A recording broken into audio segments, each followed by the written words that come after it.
In particular, I want to talk about your first visit to Vilna. Vilna was obviously something you knew about from your self-described obsession with the Holocaust, and also family connections. But what was your first impression of the city? My first impression of the city was honestly, how did I end up here? Um, which I should preface it by saying I wasn't supposed to go to Vilna. I thought about it and I decided it would be too upsetting and I didn't want to go. I applied to the Tel Aviv summer program. I was going to go there and it was canceled because of a labor strike. And, my choice was either spend like $4,000 and go to New York. I've been to New York a million times, or go to Vilnius. I said, go to Vilnius. But I knew it was going to be difficult for me emotionally. I was kind of expecting that.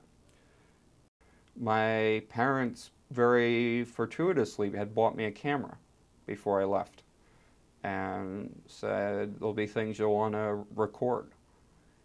And the first day of a tour, we meet Fania Bronsovsky.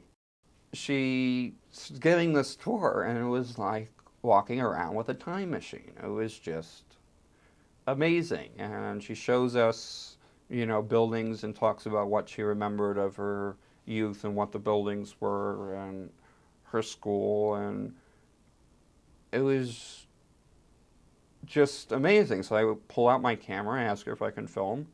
She's like, yeah, sure.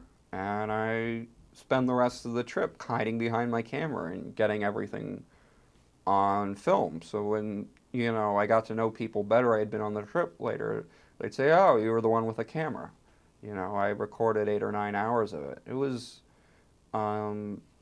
amazing experience and for me emotionally exhausting. Get up in the morning, study Yiddish literature for 2 or 3 hours, and then we'd go around in the afternoon and see where some of the same people lived, and then we'd see where some of the same people were murdered.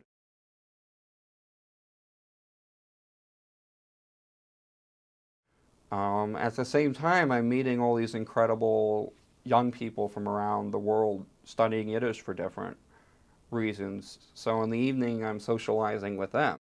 It was an absolutely life-changing experience being there.